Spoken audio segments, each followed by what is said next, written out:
बहुत समय पहले पर्वतराज हिमवान के घर एक दिव्य कन्या का जन्म हुआ। उसका नाम रखा गया पार्वती।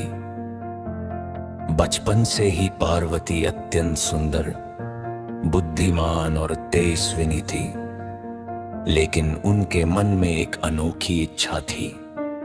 वे भगवान शिव को अपने पति के रूप में पाना चाहती थी।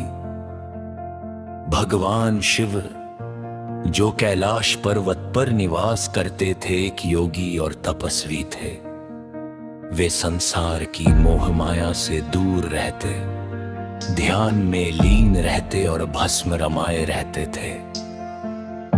उनके लिए संसार के बंधन कोई मायने नहीं रखते थे, लेकिन पार्वती के मन में उनके लिए अटूट श्रद्धा और प्रेम था। एक दिन नारद मुनि हिमवान के महल में आए और उन्होंने बताया कि पार्वती का भाग्य भगवान शिव से जुड़ा हुआ है। ये सुनकर पार्वती ने संकल्प लिया कि वे शिव को पाने के लिए कठोर तपस्या करें थी। पार्वती ने अपने सुख सुविधाओं को त्याग दिया।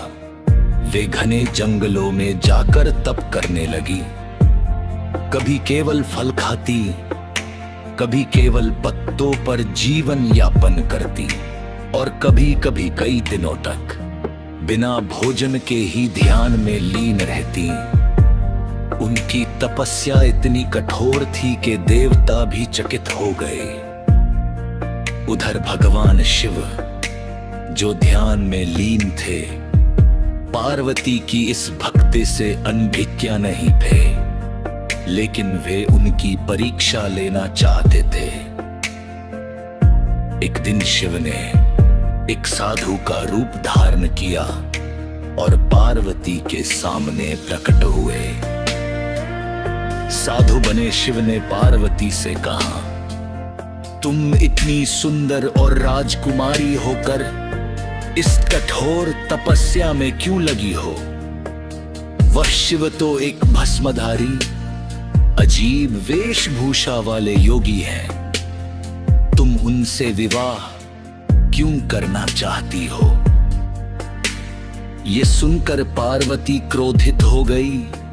उन्होंने दृढ़ स्वर में कहा, आप शिव का अपमान कर रहे हैं। वे मेरे लिए सबसे महान हैं। मैं उन्हें ही अपने पति के रूप में स्वीकार करूंगी, चाहे इसके लिए मुझे कितनी भी कठिनाइयां क्यों ना सहनी पड़े। पार्वती के टूट श्रद्धा देख कर शिव प्रसन्न हुए। उन्होंने अपना असली रूप प्रकट किया और पार्वती से कहा, तुम्हारी भक्ति और प्रेम ने मुझे जीत लिया है। मैं तुम्हें अपनी अर्धांगिनी के रूप में स्वीकार करता हूं। इसके बाद देवताओं और ऋषियों की उपस्थिति में शिव और पार्वती का विवाह बड़े धूमधाम से संपन्न हुआ। ये विवाह केवल दो व्यक्तियों का नहीं, बल्कि शक्ति और शिव के मिलन का प्रतीक था।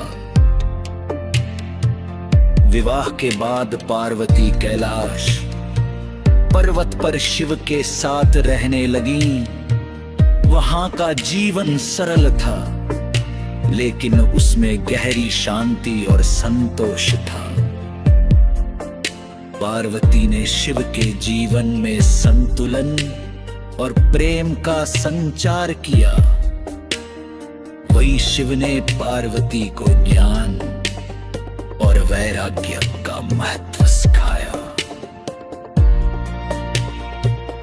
एक बार की बात है, पार्वती ने शिव से पूछा, प्रभु, इस संसार में सबसे बड़ा सत्य क्या है? शिव मुस्कुराए और बोले, सबसे बड़ा सत्य है आत्मज्ञान।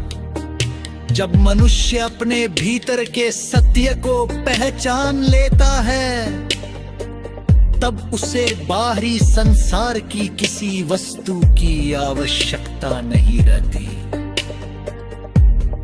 पार्वती ने फिर पूछा, और प्रेम क्या है?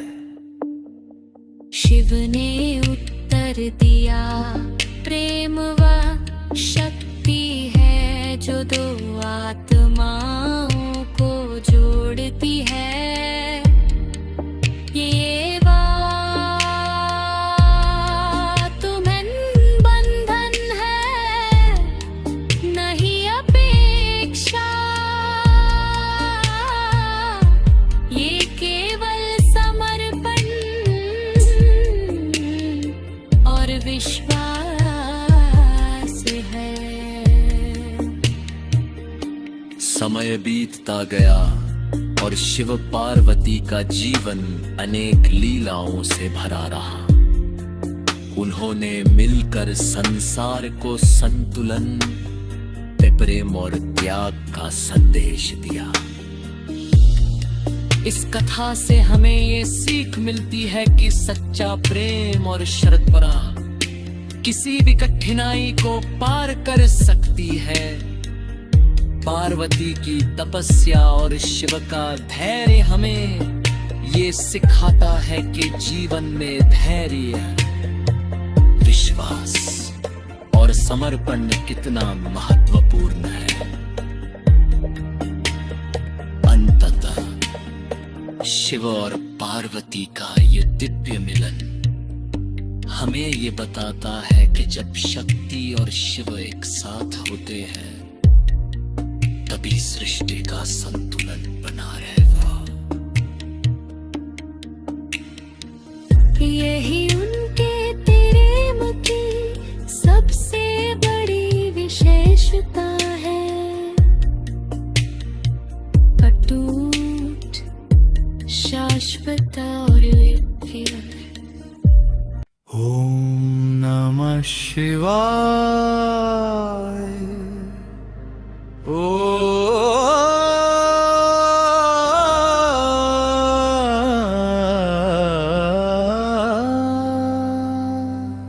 हर हर महादेव।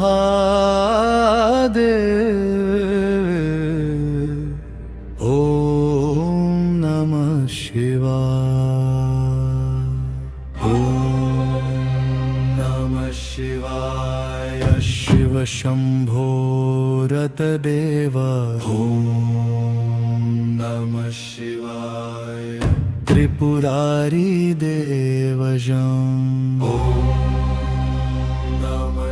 भोलेनाथ की जय जय। ओम नमः शिवाय। नीलकंठ महादेव। ओम नमः शिवाय। कैलाशपति।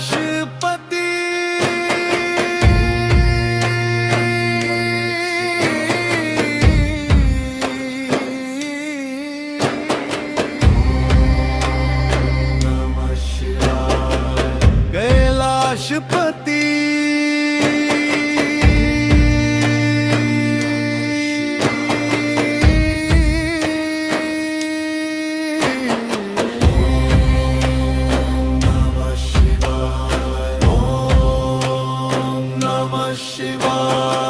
शिव कृपा बरसे चार। ओम नमः शिवाय।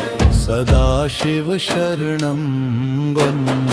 ओम नमः शिवाय। महाकाल की जय गे।